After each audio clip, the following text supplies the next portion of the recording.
s'il y a bien un club qui a raté sa saison, après la Juventus de Turin bien sûr, c'est le Football Club de Liverpool. En effet, le club de la Mersey espérait conserver son titre de champion d'Angleterre et gagner la Ligue des Champions. Finalement, ils ont fini 3e de Première Ligue, et encore en gagnant leurs 5 derniers matchs, et se sont fait éliminer par le Real Madrid en quart de finale, et pas par le plus grand des Reals. Cette saison manquée peut s'expliquer par des nombreuses blessures accumulées tout le long de la saison, surtout en défense, mais aussi par la mauvaise forme des cadres de l'équipe, comme Sadio Mané, Alexander-Arnold ou bien encore Thiago Alcantara. Liverpool devrait donc renouveler une grande partie de son effectif. Salut tout le monde, c'est Nico, et aujourd'hui, vous l'aurez compris, on parle de Liverpool. Donc, c'est parti, let's go! Je vais aller assez vite à leur sujet, car ce n'est pas selon moi le plus intéressant. Le club de la Mersey va vendre. Premièrement, Nat Phillips sera vendu. En effet, le défenseur central anglais a tapé dans l'œil de plusieurs clubs de Championship.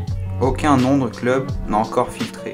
Le club de Liverpool espère en tirer 12 millions d'euros. Naby Keita devrait quitter le club anglais. L'international guinéen a de très mauvaises relations avec Jürgen Klopp. De plus, ses prestations cette saison étaient assez catastrophiques.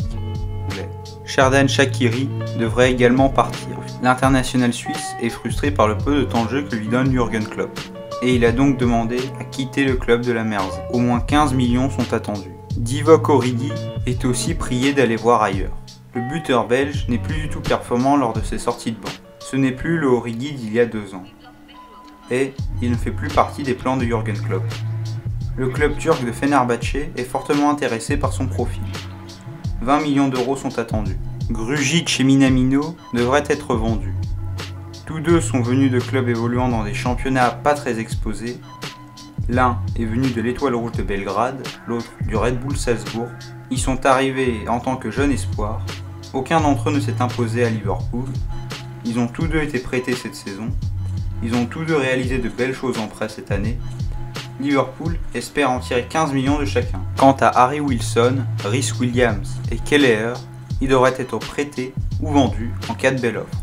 Et c'est pareil pour Oxlade-Chamberlain, qui sera vendu en cas de belle offre. Arsenal et Dortmund sont intéressés par son profil. Et maintenant,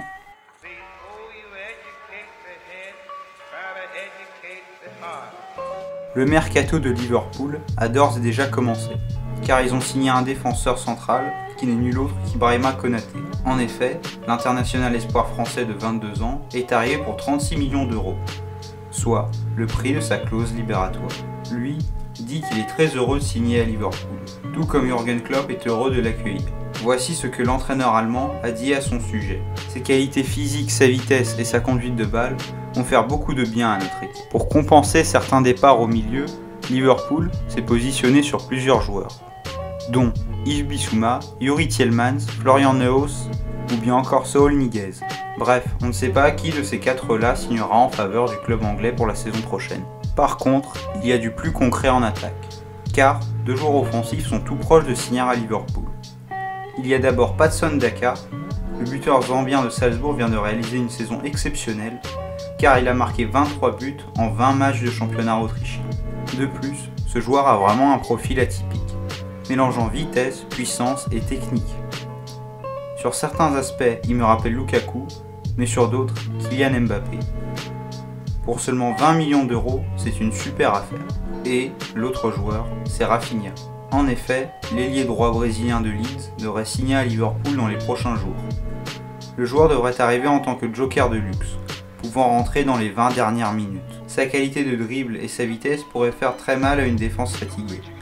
Son prix est de 40 millions d'euros. Et il y a aussi le cas Kylian Mbappé. Liverpool lorgne clairement autour du joueur, même si l'opération semble compliquée, et le Real est en pole position selon la presse. Et c'est là que je vais ouvrir une parenthèse. Liverpool est un club qui travaille dans l'ombre.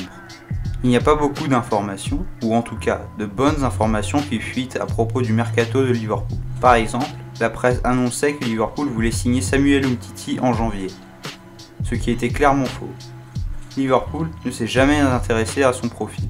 Et le club de la Mersey arrive à shipper des joueurs au nez à la barbe de ses concurrents. Par exemple, Fabinho était tout proche de signer au PSG, mais il a signé à Liverpool. Van Dijk était tout proche de signer à Manchester City, mais il a signé à Liverpool. Et des exemples comme ça, il y en a plein. Et le club de la Mersey pourrait faire pareil pour Mbappé. Et pourquoi pas tenter un échange Salah-Mbappé? Bon, c'est une théorie que je sors de mon chapeau, mais j'avoue qu'elle n'est pas impossible. Bon, on verra ce que l'avenir nous réservera. En attendant, prenez soin de vous, c'était Nico, bye tout le monde.